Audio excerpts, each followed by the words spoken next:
Hi hello welcome back to our channel. ఈరోజు recipe వచ్చేసి బెండకాయ పచ్చి రొయ్యల పులుసు. చాలా అంటే చాలా టేస్టీగా, చాలా క్విక్గా కూడా అయిపోతుంది.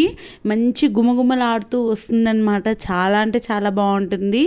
దానికోసం అయితే ముందు మనం ఒక హాఫ్ అన్ అవర్ పాటు పెద్ద సైజు లెమన్ ఉంటుంది కదా, ఆ సైజులో చింతపండు తీసేసుకొని నానబెట్టి పక్కన పెట్టుకోవాలి. ఆ తర్వాత పచ్చి రొయ్యల్లో కొద్దిగా పసుపు ఉప్పు వేసేసుకొని కొద్దిగా వాటర్ వేసేసుకొని మంచిగా కడిగేసుకోవాలన్నమాట. దాంట్లో నరం ఉంటుంది కదా, అటు ఇటు ఉన్న నరం కూడా తీసేసి మంచిగా వాష్ చేసుకొని ఇంకోసారి ట్యాప్ వాటర్తో కూడా వాష్ చేసుకోవాలి. ఆ తర్వాత బెండకాయలను తీసుకోవాలండి.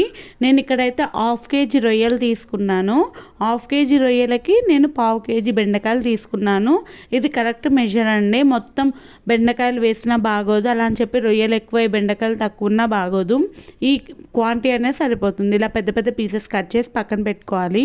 ఆ తర్వాత కడాయిలో ఆయిల్ వేసుకొని అందులో కొద్దిగా జీలకర్ర, కొద్దిగా ఆవాలు, నేను సన్నగా తరిగి పెట్టుకున్న ఉల్లిపాయలు ఒక కప్ వేసేసుకొని మంచిగా ఫ్రై చేసేసుకోవాలి. అది ఫ్రై చేసుకున్నాక అందులో ఒక స్పూన్ అల్లం వెల్లుల్లి పేస్ట్ కూడా వేసుకొని అది పచ్చివాసన పోయేంత వరకు మంచిగా ఫ్రై చేసేసుకోవాలి. ఇలా గోల్డెన్ కలర్ వచ్చేంత వరకు ఫ్రై చేసుకోవాలి.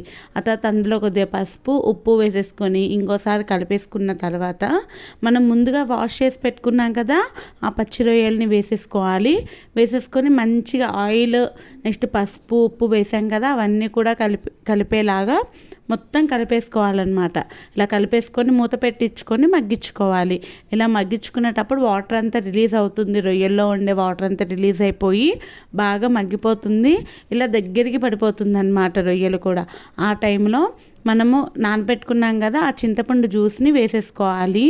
అది ఒకసారి పల్స్ తీసేసిన తర్వాత ఇంకోసారి కూడా వాటర్ వేసేసుకొని మొత్తం కలిపేసుకొని ఆ వాటర్ని కూడా వేసేసుకోవాలి. ఇలా వేసేసుకున్నాక మొత్తం ఒకసారి కలిపేసుకొని మూత పెట్టేసి మగ్గించుకోవాలన్నమాట.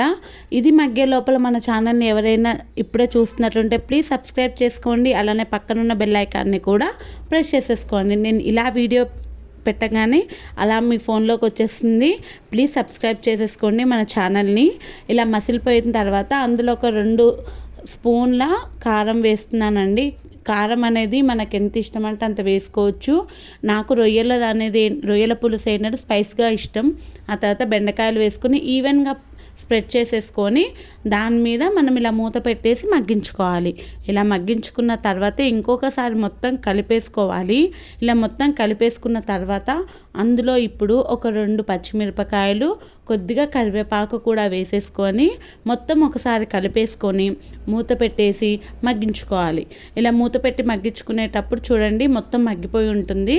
ఒక బెండకాయని తీసి చూపిస్తాను మీకు ఎంత బాగా కుక్ అయిపోయిందో. చూడండి ఎంత బాగా కుక్ అయిపోయింది కదా. ఇలా మొత్తం కుక్ అయిపోయిన తర్వాత లాస్ట్లో కొద్దిగా మనకి గరం మసాలా, నెక్స్ట్ కసూరి మేతి వేసుకుంటే సరిపోతుంది. మీకు కసూరి మేతి ఫ్లేవర్ నచ్చకపోతే దాన్ని స్కిప్ చేసేసి కొత్తిమీర కూడా వేసేసుకోవచ్చు. ఇలా మొత్తం దగ్గర పడేంత వరకు ఆయిల్ మొత్తం కూడా పైకి వచ్చేస్తుంది. చూడండి ఎంతో గుమగుమలాడిపోయే బెండకాయ రొయ్యల పులుసు రెడీ. నచ్చితే ఒక్క లైక్ చేసుకోండి, అలా మన ఛానల్ సబ్స్క్రైబ్ చేసేసుకోండి. Thank you.